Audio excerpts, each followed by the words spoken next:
wananchi wasiache kucheza michezo yetu ya jadi. Historia michezo mingi ambayo tunaiona hapa, kuna nchi ambazo ndio ilianzia kule Ulaya.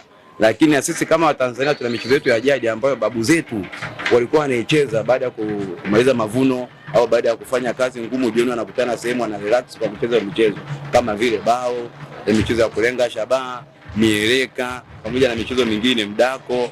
Kwa hiyo tunahamasisha Watanzania kwamba hii michezo yetu ile ya asili ambayo babu zetu walicheza wasiache, waendelee kuidumisha na kuicheza ili kulinda utamaduni wetu kutoka kizazi kimoja mpaka kizazi kingine. Lakini pia kwa kumalizia, nitumie nafasi hii kuhamasisha Watanzania waendelee kufanya mazoezi kwa ajili ya kujenga afya zao.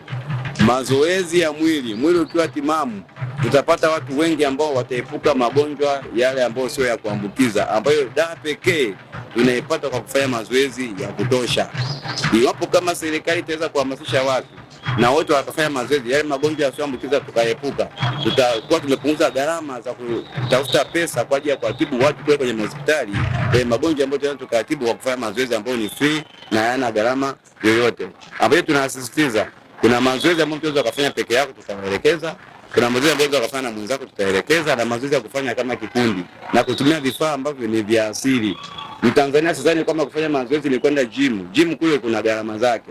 Tutawaelekeza Watanzania kufanya mazoezi ukiwa huko nyumbani kwako, kwa vifaa ambavyo vinakufunguka, iwe ni chupa ya maji, iwe ni kamba, iwe ni kipisi cha mti. Tutawaelekeza ili kusudi Tanzania iwe imara kwa kupitia michezo na watu wote tuwe na afya njema kwa ajili ya kujenga uchumi wa taifa letu.